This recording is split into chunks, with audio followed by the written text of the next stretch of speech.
ഇടത് സ്ഥാനാർത്ഥി പ്രഖ്യാപനം കൂടി വന്നതോടെ നിലമ്പൂരിൽ മത്സരം കടുക്കുമെന്ന് ഉറപ്പായി. ഇനി ആ ജനങ്ങളുടെ പ്രതികരണത്തിലേക്ക് ഒന്ന് പോകാം. നിലമ്പൂരിൽ ചിത്രം തെളിയുകയാണ്. CPM പോരാടാൻ ഉറച്ചു തന്നെയാണ്. M സുരാജ് വരുന്നു.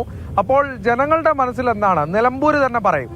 അങ്ങനെയാണെങ്കിൽ ഗംഭീര മത്സരമായിരിക്കും. M സ്വരാജും ആര്യാടൻ ഷൗക്കത്തും രണ്ടും പ്രഗത്ഭരായ രണ്ട് നേതാക്കളാണല്ലോ.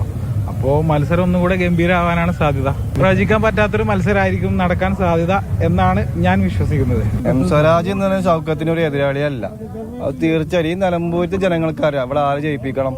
ഇപ്പൊ ഇതിന് മുന്നേ MLA ഉണ്ടായിട്ട് അൻവർ MLA ആയിട്ട് ഇവിടെ നിലമ്പൂരിന് എന്ത് വികസനമാണ് നിലമ്പൂരിന് ഗുണമുള്ളത്?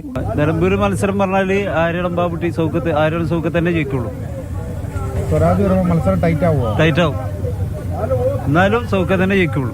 ഇവിടെ ആര്യാടൻ ഷൗക്കത്ത് വമ്പ ഭൂരിപക്ഷത്തിൽ ജയിക്കും. എന്താ വെച്ചാൽ ഞങ്ങളൊരു പോലീസ് സ്റ്റേഷനിലോ RD ഓഫീസിലോ പോലീസുകാർ പിടിച്ചു കഴിഞ്ഞാൽ ഞങ്ങൾ ഷൗക്കത്തിന്റെ വീട്ടിലേക്കാണ് ഞങ്ങൾ കയറിച്ചില്ല.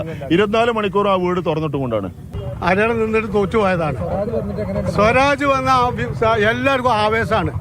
നല്ല ഭൂരിപക്ഷത്തോടു കൂടി, പ്രത്യേകിച്ച് ഇടതുപക്ഷ ഗവൺമെന്റ് ആയതുകൊണ്ട് ഇവിടെ അൻവർ പാതി വഴിയിൽ ഇട്ടുപോയ വികസന പ്രവർത്തനങ്ങൾ ദ്രുതഗതിയിൽ നടപ്പാക്കും. കുറച്ച് ടൈറ്റ് ആവും, പക്ഷെ ഭൂരിപക്ഷത്തിൽ കുറച്ച് കുറഞ്ഞാലും ആര്യാടൻ ഷൗക്കത്തെ ജയിക്കുക. ആര്യാടൻ ഷൗക്കത്താവുമ്പോൾ ഒന്നും കൂടി ഇതാണ് വികസനങ്ങൾ വരുന്നു പ്രതീക്ഷിക്കുന്നത്. ഇലക്ഷൻ ഓരോ പാർട്ടിയും നോക്കി കഴിയുമ്പോൾ ടൈറ്റ് ആയിട്ടുള്ള പോകുന്ന ഒരു സിറ്റുവേഷനിലേക്കാണ് പോയിക്കൊണ്ടിരിക്കുന്നത്. ഇപ്പോൾ ഇവിടെ പാരമ്പര്യമായിട്ട് കിട്ടിക്കൊണ്ടിരുന്ന കോൺഗ്രസ് വോട്ടുകൾ ഉണ്ടാവും, അത് ആര്യാടൻ എന്ന് പറഞ്ഞ രീതിയിലേക്ക് മാത്രം ഫോക്കസ് ചെയ്യണം.